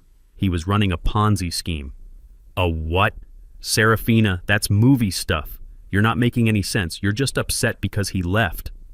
I'm not upset. I'm terrified, she screamed. The police are here. Not because he left Gus because of what he left behind. He's gone. He packed his bags and he cleaned out everything, and he left me to face them. I sat down in my chair, my heart beating a slow, steady, cold rhythm. Face who, Serafina? The police, and the investors, and the banks. Oh God, Gus, the banks. She was hyperventilating now, the words tumbling out in a broken, wet sob. I woke up this morning. He was gone. I thought he'd gone for a run just like he always does, but his closet was empty, Gus. The closet, all his suits, his shoes, his suitcases, gone. Okay, I said, keeping my voice soft, confused. So he packed his bags. That's bad, Serafina, but it's not. Then the bank called. She cut me off. The main bank. They were asking why I had missed the last 6 mortgage payments, 6 Gus, 6 months. But the house, I said. You told me. Brad told Andre the house was paid for in cash, a wedding gift. It was a lie, she roared, her voice breaking into a desperate wail. He never paid for it. He just faked the documents. He was just paying the mortgage every month to keep up the show, and he must have stopped paying 6 months ago. The bank said the house is in foreclosure. They're seizing it. They're seizing it on Monday. I'm going to be homeless. Gus, homeless. Serafina, I said. I don't know what to say. That's terrible. That's not even the worst of it, she sobbed. That's not why the police are here. It's the investments. That $10 million deal he talked about at dinner. That stupid Dubai property. It was all fake. Fake. It doesn't exist. There is no property. He was just collecting money from his friends, from his clients. He was just taking their money and putting it in his own account, and then... She couldn't breathe. She was choking on the words. And then what, Serafina? And then he'd find new investors, she whispered, her voice hollow. And he'd use their money to pay dividends to the old investors, to make it look like it was real, to keep them all happy. A Ponzi scheme, I said, stating the obvious. Yes, she cried.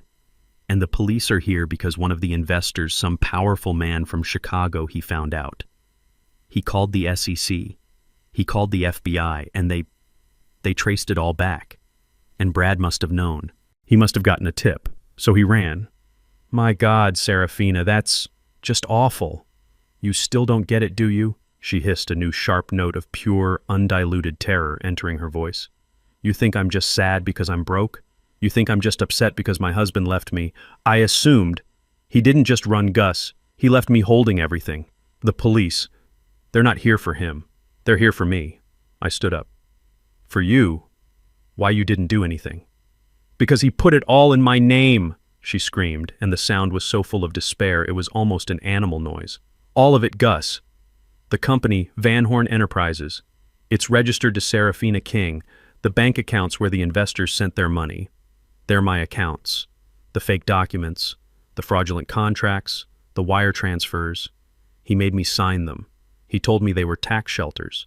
He told me it was standard procedure for high net worth individuals. He told me I was his business partner. She was crying so hard she could barely speak. I thought I was being a supportive wife. I thought I was part of the winner's circle. And all this time, he was just using me. He was setting me up. He was making me the face of his entire criminal operation. I was silent. The magnitude of his treachery was breathtaking, even for me. He's gone, she whispered. He's probably on a plane to some country with no extradition treaty. And I'm here. I'm broke. My divorce settlement from you, he invested it for me. It's gone. My new money. It's gone. And I'm about to be arrested. For fraud. For conspiracy. For God knows what else. They're looking at me right now, Gus. The detective. He's staring at me through the living room window. He's just staring. She was right. The man wasn't just a con artist. He was a professional. He had found the perfect mark. A woman so desperate for wealth and status, so blinded by shine, that she would happily blindly sign anything he put in front of her just to be part of his world. And he had just pulled the ripcord, leaving her to take the entire impact of the crash all by herself. "Gus," she said, her voice suddenly small, the voice of a terrified child. "Gus, please, you have to help me. I didn't know. I swear to God I didn't know what he was doing. I was a fool. I was so stupid, but I'm not a criminal. You know me. I'm not." "Serafina, what can I do?" I asked, my voice still the picture of the confused, overwhelmed old man. "The police are there. This is millions of dollars. I'm just a musician." "No," she snapped. "No, you can get a lawyer. A good one. You must have some money, your savings. The house in the West End, you can mortgage it. You have to, for Andre. If I go to prison, what will happen to Andre?" Ah, there it was. The final desperate manipulation. Our son. "I don't know, Serafina," I stammered. "This is all just... it's too much. I need to think. How could this even happen?" I was playing my part, but as I said it, a new cold thought entered my mind. A question. A real question. She was right. Brad was a professional. He had been running this scam for months, maybe years. Why did he run? Why now? Why this specific Saturday? This wasn't just a random collapse. Something had spooked him. Something had made him abandon a multi-million-dollar scam and his perfectly placed scapegoat. Something had made him run. I looked at the burner phone in my hand. I thought about the dinner. I thought about Andre's desperate, angry face. And suddenly I knew. I stood there holding the receiver of the burner phone, my bourbon sitting untouched on the desk.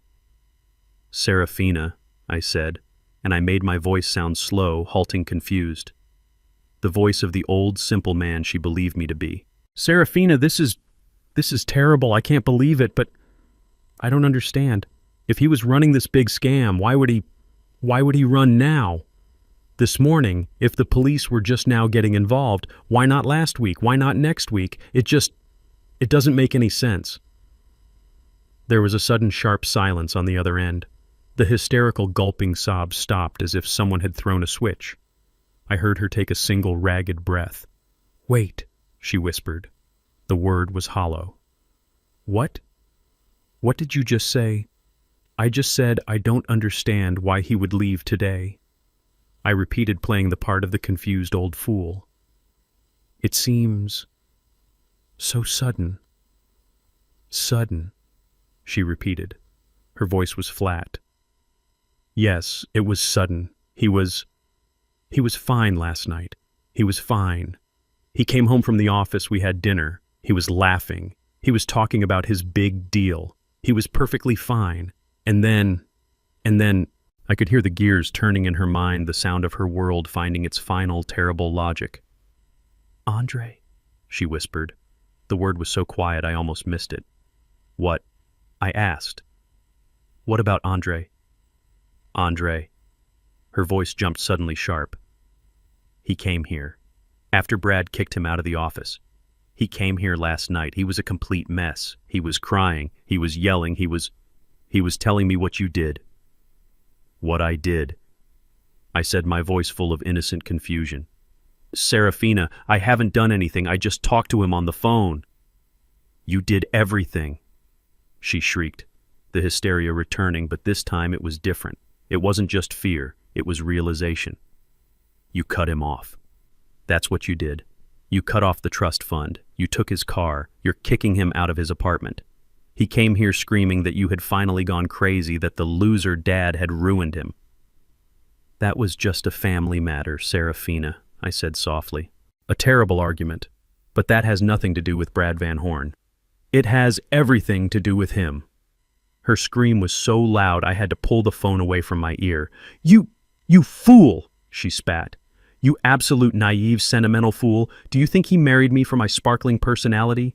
Do you think he cared about me? He was using me. He was using me to get to you." "To me?" I asked, and my performance of shock was, I have to admit, quite convincing. "Why me, Serafina? I'm a retired musician. I have nothing." That's what I thought, she cried. That's what he thought. But that wasn't the point. He didn't think you were rich. He just thought you were stable. He thought you were old money, undiscovered, untapped.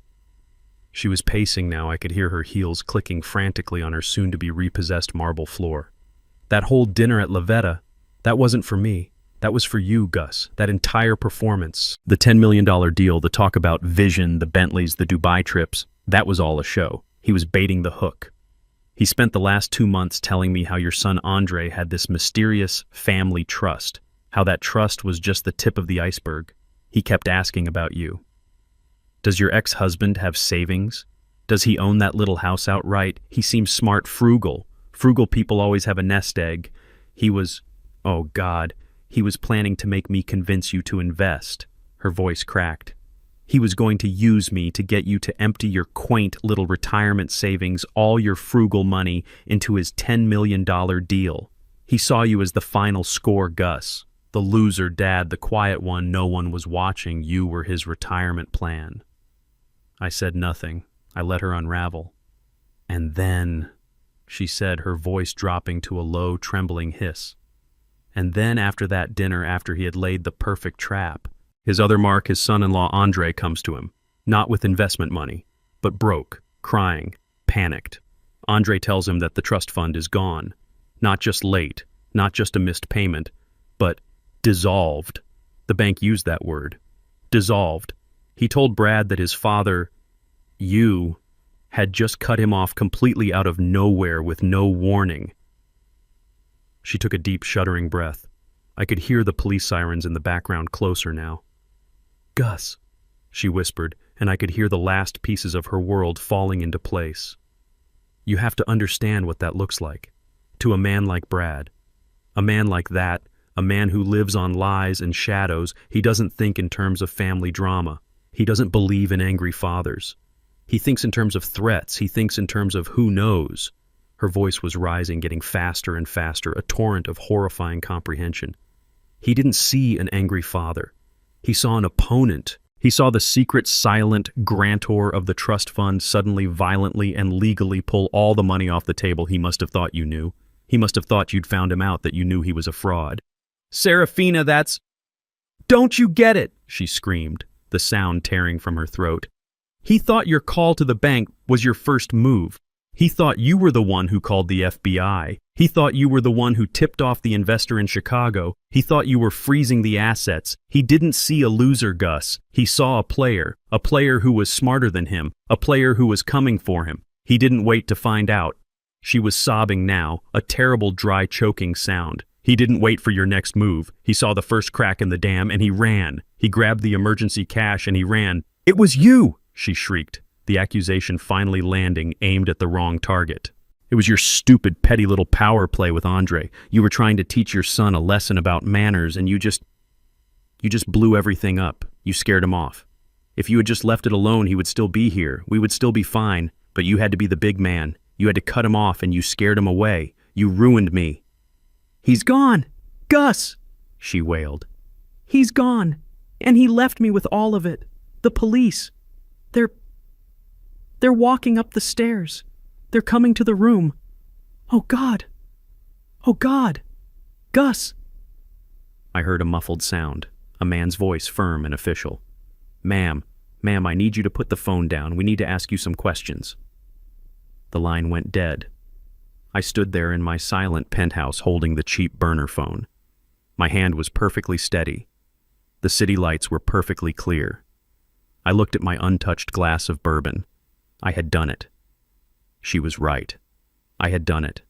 I had pulled a single small insignificant thread. The thread that was paying for my son's arrogant lifestyle. And in doing so, I had unraveled an entire criminal empire. I didn't just teach my son a lesson. I had inadvertently and beautifully destroyed the very winner he so admired. I had saved Serafina from her own toxic greed, though she would never ever see it that way. I had taken out the trash. Brad Van Horn thought I was a loser. He thought I was a small, easy mark, a final payday. He never realized that in this game I was the predator and he was just the bait. My son called me a loser, and in doing so, he had, in the most perfect twist of fate, saved me the trouble of ever having to prove him wrong. I had won.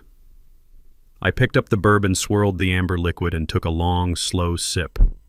It was the best drink I'd had in 10 years. Here is the lesson learned and the call to action as requested. The call from Detective Miller came the next morning. It wasn't on the burner phone. It was on my private, unlisted number. "Mr. King," he said, his voice respectful. "I know you're not directly involved, but as Mrs. Van Horn's ex-husband and Mr. Andre King's father, we'll need you to come in just to verify some of her timeline. A formality." "Of course, Detective," I said. "I'll be there this afternoon." I hung up the phone. A formality. He had no idea. At 3 p.m., the Atlanta sun was high and hot. The downtown police precinct was a squat, ugly brick building that smelled like stale coffee disinfectant and quiet desperation. The fluorescent lights inside hummed, casting a sick greenish glow on the stressed-looking people waiting on hard plastic benches. Then my car arrived. It didn't just pull up, it appeared. A silent midnight black Rolls-Royce Cullinan gliding to the curb as if it were moving on a cushion of air. It was so out of place in this neighborhood, so impossibly clean and expensive, that the officers smoking by the front door stopped mid-sentence. They just stared. The car sat there for a long, quiet moment. Then my chauffeur, a tall man named James, stepped out from the driver's side. He wore a simple, perfectly tailored black suit. He didn't rush. He walked calmly around the front of the vehicle, straightened his tie, and opened my rear passenger door. I took my time. I stepped out onto the cracked pavement. The man who emerged was not the man my son had screamed at. He was not the man in the old tweed jacket and worn-out shoes. Today, I wore a custom-tailored Tom Ford suit. It was a deep, dark charcoal wool so fine it looked like liquid shadow. It fit my 70-year-old frame with a precision that cost more than my son's leased BMW. My shoes were black hand-stitched Italian leather polished to a mirror shine. On my wrist, I wore a Patek Philippe Calatrava. No diamonds. No flash. Just a simple, quiet statement of power that Brad Van Horn with his gaudy, oversized watch would never understand. I was no longer Gus. I was Augustus King. James handed me my briefcase, a simple, elegant leather case. "Wait for me here, James," I said. "I don't imagine this will take long." "Very good, Mr. King." I turned and walked toward the precinct doors. The officers by the entrance instinctively straightened up as I approached. One of them, a young man, actually opened the door for me. I nodded my thanks and walked in. The entire waiting room went silent. The shift in atmosphere was immediate. The bored desk sergeant, who had been half asleep looking at his computer, sat up straight in his chair. The people on the benches stopped fidgeting. When you have spent your life pretending to be invisible, you become hyper-aware of what it feels like to be seen. And they were seeing me. They didn't see a loser. They didn't see a relic. They saw what I had hidden for a decade. They saw money, yes, but more than that, they saw power. They saw a man who was not to be trifled with. I walked directly to the front desk. My shoes made no sound on the worn linoleum floor. The desk sergeant looked up, his eyes wide, taking in the suit, the watch, the undeniable aura of command. Can I help you, sir?" he stammered. "Good afternoon, officer," I said. My voice was not the reedy, quiet tone of Gus. It was the voice I used to close deals, the voice that owned 50% of Soul City Records. It was deep, resonant, and calm. "My name is Augustus King. Detective Miller is expecting me. I am here to provide a statement regarding my son Andre King and my ex-wife Serafina Van Horn."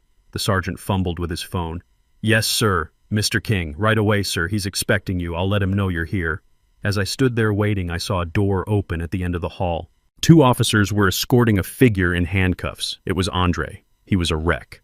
He was wearing the same wrinkled suit from the night at the restaurant 3 days ago. He was unshaven, his hair was matted, and his eyes were red and wild with panic and lack of sleep. He looked up and he saw me. He stopped dead in his tracks. The officers had to tug on his arm. He just stared. He wasn't looking at Dad.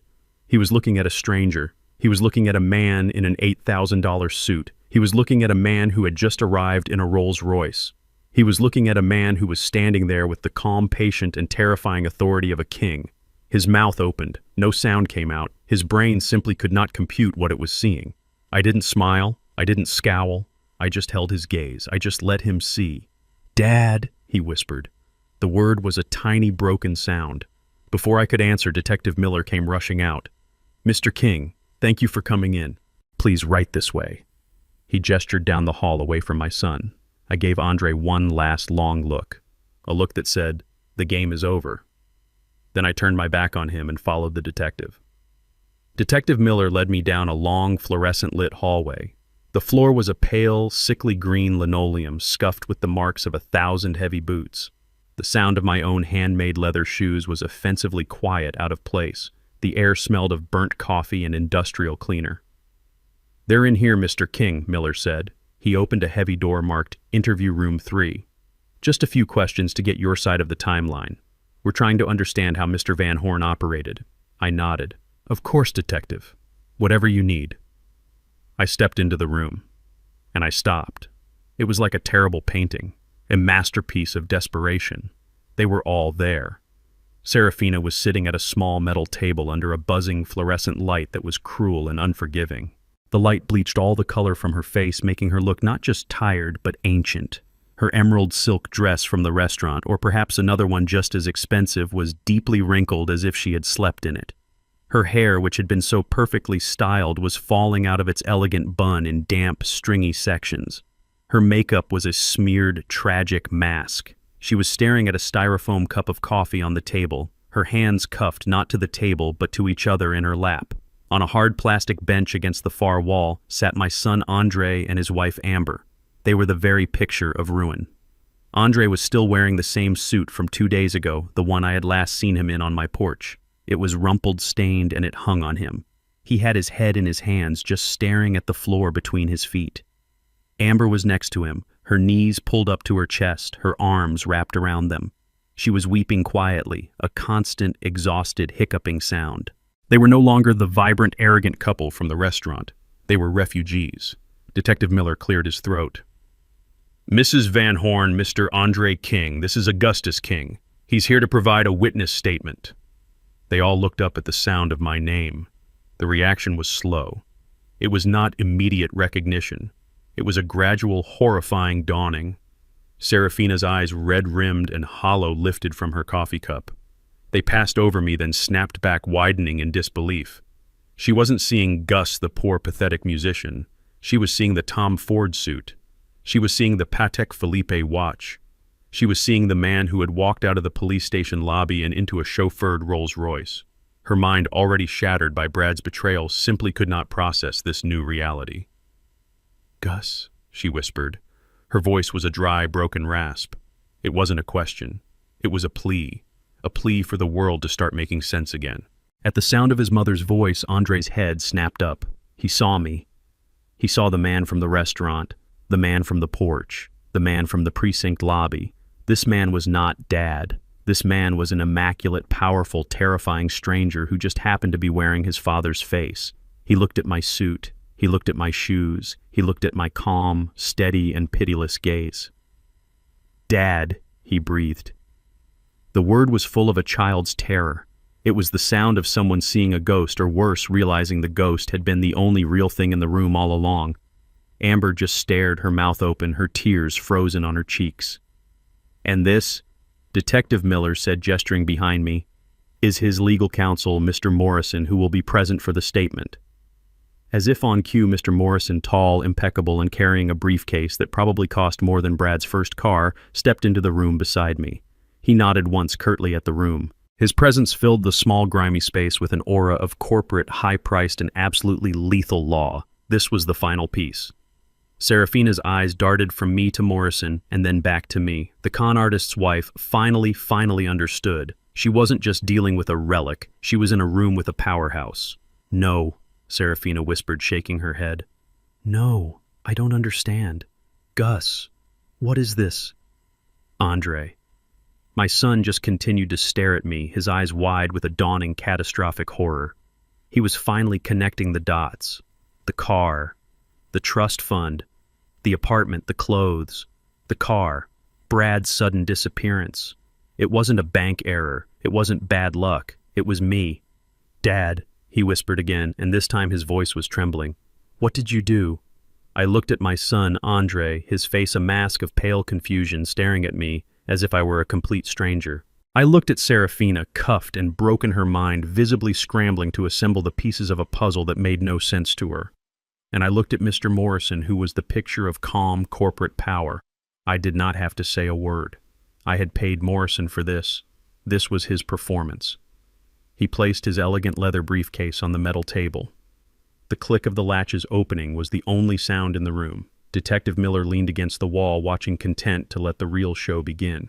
Morrison did not look at Andre or Amber. He spoke directly to Serafina, his voice polite, professional, and utterly devoid of pity. "Mrs. Van Horn," he began, "my name is Morrison. I am Mr. Augustus King's business manager and personal attorney." Serafina just stared at him. "Business manager?" she whispered. What business?" Morrison ignored her question. "We are here at Detective Miller's request, but I believe I can clarify the timeline that seems to be confusing everyone." He paused, letting the silence stretch. "It appears your associate, Mr. Brad Van Horn, made a rather sudden departure yesterday. He ran," Serafina hissed, her eyes filling with rage. "He left me. He is a con artist, yes," Morrison said calmly. "And we believe his departure was not random. It appears, Mrs. Van Horn, that Mr. Van Horn became, let's say, spooked. His flight seems to coincide exactly with the moment the King Family Heritage Trust was suddenly and irrevocably dissolved." The room went absolutely still. Andre, who had been staring at the floor, snapped his head up. Serafina frowned, the confusion on her face complete. "The trust fund. The inheritance. What does that have to do with anything? That was Andre's money. From his grandparents. How could that scare Brad?" I watched her. I watched her mind work, trying to find a new angle, a new person to blame. She still didn't see it. After all these years, she still looked right at me and saw nothing. Mr. Morrison almost smiled. It was a cold, thin expression that barely touched his lips. "No, Mrs. Van Horn," he said, his voice soft, almost gentle, which made it 1,000 times more brutal. "There was no inheritance. There were no grandparents. There was no King Family Heritage Trust." Andre stood up from the bench. "What? That's a lie. I've been getting that money for 5 years, $10,000 a month. I've seen the bank statements." "You saw a name, Mr. King," Morrison corrected him, not even bothering to look at him.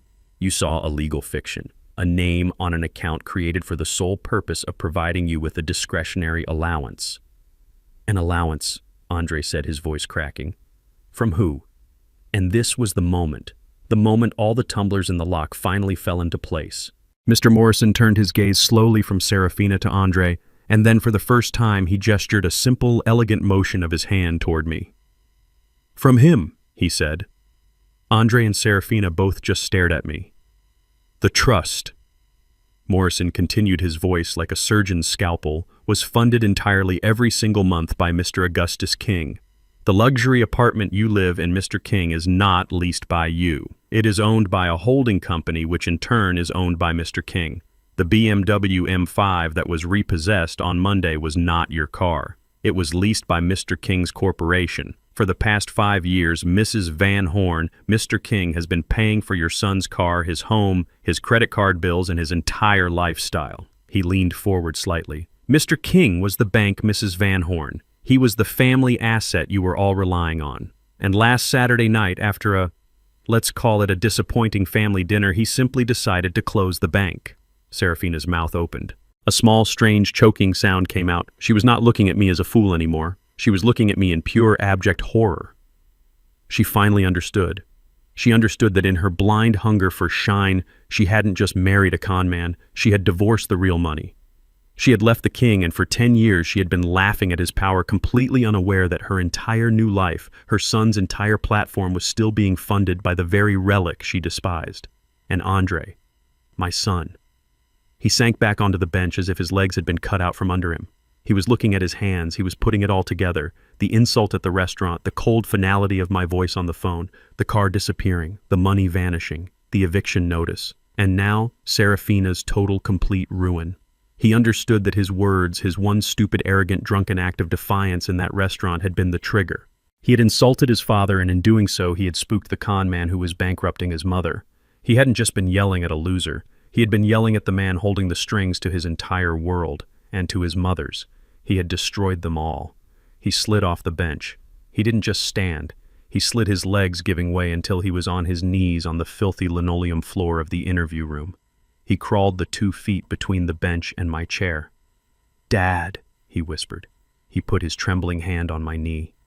"Dad, I'm sorry. I'm sorry. I didn't know." I looked down at him. My 40-year-old son kneeling at my feet, a broken, weeping child. I looked at Serafina, who was just staring into the void, her life in ashes. I looked at Andre and I felt nothing. Not anger, not pity, just a vast, cold emptiness. I spoke and my voice was quiet, but it filled the small room. "You were right about one thing, Andre," I said. "I am a failure." Right. He looked up, his eyes full of desperate hope, ready for me to forgive him. "I failed," I continued, "by letting you believe that life was easy. I failed by protecting you from the world. I failed by letting you think that money just appears, that cars are just given, that apartments just happen. I failed by raising a son who at 40 years old doesn't know how to stand on his own 2 feet. I stood up, pushing his hand off my leg. "You wanted a winner," I said, looking down at him, at Amber, at Serafina. "You wanted to be around someone who makes things happen." I straightened my Tom Ford suit. I nodded to Mr. Morrison, who picked up his briefcase. "Well," I said, turning my back on them, "now you all have the chance to learn how to be winners for yourselves." I walked out of the room. I didn't look back. I left them there in the cold green light of the police station to face the detective, their creditors, and the unchangeable, brutal truth of what they had done. What I learned from all of this is that the brightest smiles often hide the sharpest teeth. I spent decades of my life practicing kindness, believing that love and sacrifice were enough. I thought my generosity was a virtue, but my family saw it as a weakness to be exploited. They mistook my silence for ignorance and my humility for poverty. The truest and most painful lesson is this: money does not create monsters. It only reveals the ones who were hiding there all along. Never let anyone, especially your own family, make you feel worthless just because they are blinded by greed. True power is not about what you have in the bank. It is about knowing your own worth when everyone else has forgotten it. If you have ever had to fight for respect from the very people who should have given it to you, freely share your story in the comments below. And please don't forget to subscribe for more stories of justice served.